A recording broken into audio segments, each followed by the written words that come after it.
हमसे लोग कहते हैं गुरुजी आप ये शिव पोथी पे चढ़ी हुई बेलपत्री का ऐसा क्या तत्व है? शिव महापुराण की कथा कहती है देवाधिदेव महादेव तुम रुका जी से कह रहे हैं, तुम रुका जी 7 दिन की शिव महापुराण की कथा में 6 दिन तक जो बेलपत्र शिव पोथी पर समर्पित होती है वो बड़ी से बड़ी बीमारी को भी हराकर स्वयं शिव तत्व को प्रदान कर देती है। वो तत्व है इस बेलपत्र में, कोई साधारण तत्व नहीं आता महाराज।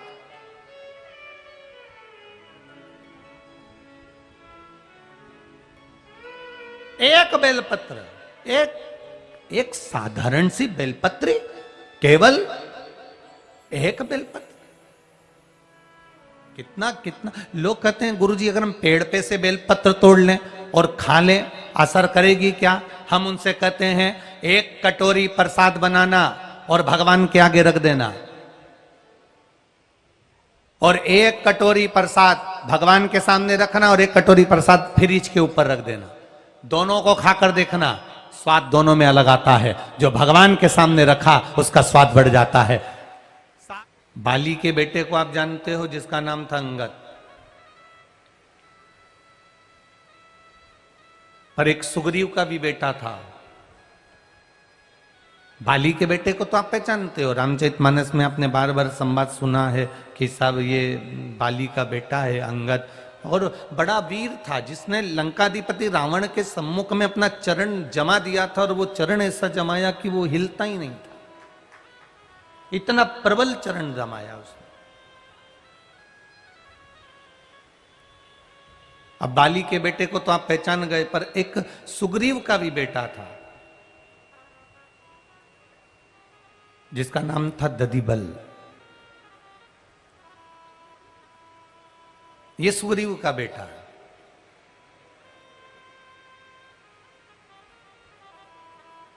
और बहुत ध्यान देना महाराज जी, इस कथा को, दधिबल की कथा को जो लिया जा रहा है यहां पर, उसको लेने का कारण केवल इतना है कि दधिबल केवल एक ऐसा था जो भगवान के मुखाग्रविंद का दर्शन करना चाहता था। दधिबल ने यह विचार कर लिया कि मैं शिव की आराधना करूंगा, क्योंकि एक बार दधिबल जब खेल रहे थे और सुग्रीव ने दधिबल को देखा, तो सुग्रीव ने दधिबल को देखकर अपने गुरुजन से पूछ लिया कि मेरा पुत्र कितना विद्वान होगा, मेरा पुत्र कितना वीरवान होगा, मेरा पुत्र कितना ज्ञानवान होगा, मेरा पुत्र कितना धैर्यवान होगा, ये प्रबल में भी प्रबल कहलाएगा, मेरे भाई के बेटे से भी ज्यादा प्रबल मेरा पुत्र कहलाएगा। ये सुग्रीव के चित्तवृत्ति की बात है जो सुग्रीव कह रहा है, जो सुग्रीव बोल रहा है। एक बात आप लोगों से कहना चाहेंगे, अपना घर में 4 भाई होते हैं, 5 भाई होते हैं, 3 भाई होते हैं, 2 भाई होते हैं, 7 भाई होते हैं, 6 भाई होते हैं, जितना बड़ा आपका परिवार है, उस पूरे परिवार में एक बात अपने चित्तवृत्ति में उतार कर रखना कि बच्चों के सामने कभी उनके यश गुण का स्मरण ना किया जाए। पुराण की कथा कहती है कि अपने पुत्र के सम्मुख में कभी उसके यश गुण को ना गानिए। उसको यह महसूस नहीं होना चाहिए कि पिताजी कुछ नहीं कर रहे, मेरा चाचा का लड़का कुछ नहीं कर रहा, मेरे काका जी का लड़का कुछ नहीं कर रहा, मेरे ताऊ जी का लड़का कुछ नहीं कर रहा, सब मैं कर रहा हूं। ये उस बच्चे की चित्त बुद्धि में ये प्रसंग आना ही नहीं चाहिए। अगर आज उस बच्चे के मन में यह प्रसंग आ गया कि मैं कर रहा हूं, बाकी का कोई नहीं कर रहा, तो परिवार में द्वेष की भावना उत्पन्न हो जाएगी। और आज अगर वो अपने चाचा के बच्चों को नहीं गिनेगा, आने वाले समय में वो अपने काका जी, चाचा जी, ताऊ जी को नहीं गिनेगा। फिर एक समय ऐसा आएगा कि वो जिस माता पिता ने कहा था मेरा बेटा सब संभाल रहा है, ये तो कुछ नहीं करता, मेरे बेटे ने पूरा काम संभाल लिया, मेरे बेटे ने ये कर लिया, आने वाला समय ऐसा होगा कि माता पिता को भी वो बेटा नहीं संभाल पाएगा, क्योंकि उसकी चित्तवृत्ति में अहंकार समाहित हो गया, उसकी चित्तवृत्ति में अभिमान समाहित हो गया, उसकी चित्तवृत्ति में अहम आ गया। क्या कह रही है? भगवान शंकर का संवाद कर रहा है। सुग्रीव अपने गुरु से पूछ रहे हैं कि ये बेटा कैसा है, इस बेटे का जो क्रम है, ये बेटा जो है ये विद्वान बनेगा, ज्ञानवान बनेगा, धैर्यवान बनेगा, बड़ा जागरूक बनेगा, ये पुत्र आखिर है कैसा? क्या क्या है इस पुत्र में। इतने में गुरु अब अरमान कितने लगाए थे कि डॉक्टर बनाऊंगा, कि इंजीनियर बनाऊंगा, कि ये बनाऊंगा, कि वो बनाऊंगा, अरमान कितने लगाए थे। इतने में गुरु जी के मुख से निकल गया, ये बेटा अल्पायु है, इसकी आयु कम है, युवान अवस्था आएगी ये मर जाएगा, ये अल्पायु है। अब दधीबल अल्पायु है, सुग्रीव का बेटा अल्पायु है, सुग्रीव की आंख में आंसू भर गया। मैंने इतने अरमान लगाए थे, मैंने इतनी तमन्ना थी मेरी, इतनी इच्छा थी मेरी, इतना मैंने अरमान लगा कर रखा था कि मेरा बेटा इतना विद्वान होगा, ज्ञानवान होगा, धैर्यवान होगा, ये होगा, वो होगा। कितने अरमान हमने लगा कर रखे थे, कितने। दधीबल अल्पायु है, इसके प्राण युवान अवस्था में चले जाएंगे, ये मर जाएगा। सुग्रीव की आंखों में जल भर गया, सुग्रीव के नैनों में जल भर गया, सुग्रीव रोने लगा। आंखों में जल है सुग्रीव। जिस बेटे के लिए इतनी आस लगाई थी, जिस बेटे के लिए इतना सोचा था, वही बेटा के लिए कह दिया गया कि ये मर जाएगा, जवान अवस्था में चले जाएगा, युवानी में इसके प्राण छूट जाएंगे। अब बेटे दधीबल ने शब्द सुना, एक बहुत अच्छी बात अपने जीवन में उतारिए। कैसी है? दधीबल को मालूम पड़ गया कि मैं अल्पायु हूं, माता पिता के साथ में दधीबल रह रहा है और उसको मालूम है कि अब मेरी उम्र नहीं है इतनी। माता पिता ने मन में विचार कर लिया कि बेटा अल्पायु है, हमारे सामने बेटे के प्राण छूटेंगे, अच्छा नहीं लगेगा। तो बेटे से कह दिया कुछ ऐसा कर जाओ अपनी जिंदगी में कि लोग तुम्हारा नाम ले। ऐसा मृत्यु लोक में अगर जन्म लिया है, पृथ्वी पर अगर आए हो, तो काम ऐसा कर कर चले जाना कि लोग आपका स्मरण करें। पूरे जितने भी देवी देवता हैं, सारे देवताओं का नाम उठा लो, किसी भी देवता के आगे महासंबोधन नहीं लगा। भगवान विष्णु के नाम के आगे महा लगा क्या? केवल देवाधिदेव महादेव के आगे एक लगाए महादेव, बाकी के किसी देवता के आगे महासंबोधन नहीं लगा। हम अपने नगर में, अपने वीरगंज में कोई व्यक्ति बहुत अच्छा काम करता है तो अपन क्या कहते हैं? महापुरुष है। महापुरुष मतलब महाशब्द लगाया, महासंबोधन लगाया। महासंबोधन कब लगाया? जब उसने कोई अच्छा काम किया, जब उसने कोई अच्छा कार्य अपने वीरगंज के लिए, जब अच्छा कार्य अपने नेपाल देश के लिए, जब अच्छा कार्य अपने देश के लिए अगर कोई करता है तो हम उसके आगे लिख देते हैं महापुरुष।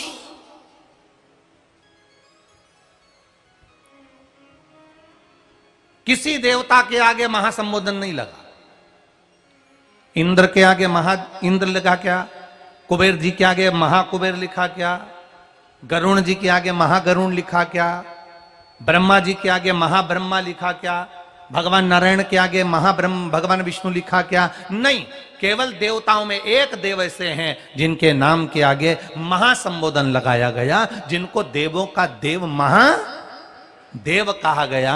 और महादेव का संबोधन कब लगाया गया? क्योंकि वो जलचर हो, थलचर हो, वायुचर हो, पशु हो, पक्षी हो, जीव हो, जानवर हो, जो भी हो, भगवान का महासंबोधन इसलिए लगाया गया क्योंकि मेरे देव अधिदेव महादेव खुद नहीं खाते, दुनिया के लोगों को खिला देते हैं। मेरे महादेव खुद नहीं पीते, दुनिया के लोगों को अमृत पिला देते हैं। अगर आप होते तो सबसे पहले अमृत आप पीते, विष नहीं पीते। पर मेरे महादेव ने विष पिया और अमृत संसार के लोगों को पिला दिया कि तुम पियो। दधीबल ने अपने माता पिता को प्रणाम किया और दधीबल ने कहा, पिताजी मेरे प्राण जाएंगे, आप दुखी हो गए, आपकी आंखों में अश्रु आएगा, इसलिए अब मेरा मन है कि मैं आपको छोड़कर कहीं चले जाऊं। व्यक्ति जब बहुत दुखी हो जाता है तो वो मरने का सोचता है। शिव महापुराण की कथा कहती है, थोड़ा सा दुख आया और वो मरने का विचार करता है। शिव महापुराण की कथा कहती है, थोड़े से दुख में मरने का विचार न करिए। जब दुख तुम्हारे ऊपर आ जाए तो हमें मरना नहीं है, हमारे दुख को हमें मार देना है। अर्थात हमें भगवान शंकर की शरण में बैठकर श्री शिवाय नमस्तुभ्यम या पंचाक्षर मंत्र नमः शिवाय या षडाक्षर मंत्र ओम नमः शिवाय हमें जपना है। जब हम भगवान के नाम को जपेंगे तो हमारा दुख अपने आप कटना प्रारंभ हो जाएगा, अपने आप समाप्त हो जाएगा। हमें अपने शरीर को समाप्त नहीं करना। ददीबल ने विचार करा कि मैं मरने वाला हूं। अब ददीबल को लगता कि मैं मरने वाला हूं तो क्यों कहीं जाऊं, परंतु ददीबल ने विचार करा, सुग्रीव के पुत्र ददीबल ने विचार करा कि मैं मरने वाला हूं, कहां जाऊं। तो ददीबल ने विचार कर देवर्षि नारद से पूछा, मेरे प्राण जाने वाले हैं, मैं अधोगति में अर्थात मैं आधी उम्र में चले जाऊंगा, मैं अल्पायु हूं, आप बताओ मुझे करना क्या है। तब उनको कहा कि आप जाकर समुद्र के बीच में बैठकर भगवान शंकर की आराधना करो। समुद्र के बीच में बैठकर शंकर भगवान की आराधना ददीबल ने करी। जब ददीबल ने शंकर भगवान की आराधना करी तो भगवान शिव ने ददीबल को तुरंत केवल शीश का दर्शन दिया, केवल शीश का, और पूरा शरीर छुपा लिया। और महादेव ने पूछा, बोलो ददीबल क्या बात है। ददीबल कहते हैं, मैं अल्पायु हूं, मेरे प्राण छूट जाएंगे। तो भगवान शिव ने कहा, ददीबल अगर तुम्हारे प्राण जाएंगे, संसार में जो आया है उसको तो जाना ही पड़ेगा। पहले भी कथा में काज फिर कहते हैं, बादाम खाओगे तो भी मरोगे, नहीं खाओगे तो भी मरोगे। भगवान देवादिदेव महादेव ने ददीबल से कहा, ददीबल प्राण तो जाएंगे निश्चित है, तो कुछ ऐसा कर कर चले जा कि जीवन में तेरा नाम भी गुणगान किया जाए। ददीबल ने कहा, आप बताओ मुझे क्या करना पड़ेगा। बस जब राम और रावण का युद्ध हो, देवादिदेव महादेव कह रहे हैं, जब राम और रावण का युद्ध होगा, रावण के सारे बेटे मर जाएंगे, तब रावण का एक बेटा जिसका नाम रहेगा नारंतक, वो बेटा इतना वीर रहेगा, उस बेटे को मारना कोई आसान बात नहीं रहेगी। कुंभकर्ण मर जाएगा, मेघनाथ मर जाएगा, सब मारे जाएंगे। तब रावण अपने बेटे नारंतक को बुलाएगा। उस नारंतक को, जो शंकर की आराधना करने वाला होगा, शिव की उपासना करने वाला होगा, जो अपने मृत्यु सामने देखने के बाद भी मृत्यु का भान ना होकर भगवान की भक्ति में रमा रहेगा, वो नारंतक को मार सकता है। इसलिए एक काम कर, तू भगवान शिव की भक्ति में जैसे आज रमा है वैसे और रम जा। प्रभु मुझे केवल आपके मुख का बार बार दर्शन करना है। भगवान ने कहा, तो फिर एक काम कर, नेपाल की पावन धरा पर जहां मेरा मुख आज भी विराजमान है, वो डोलेश्वर पर जाकर तू तप साधना में लीन हो जा।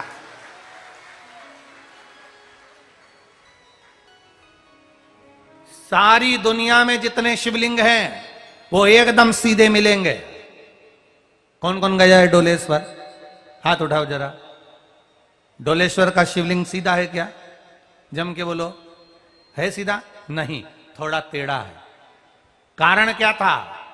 केवल एक कारण, दधिबल भगवान शंकर की भक्ति में इतना डूबा हुआ था, इतना डूबा हुआ था, इतना डूबा हुआ था कि भगवान शंकर को देखकर दधिबल का मन नहीं डोलता था। भगवान शिव की भक्ति में इतना डूबा हुआ था। शिव जी बारंबार आकर कहते थे, दधिबल मांग तुझे क्या चाहिए, दधिबल मांग तुझे क्या चाहिए। दधिबल कहता था, नहीं बाबा नहीं, कुछ नहीं चाहिए। आपने कह दिया ना कि मृत्यु लोक में आए हो तो कोई काम अच्छा करके जाना जिससे जीवन पर्यंत सुख का भान होता रहे।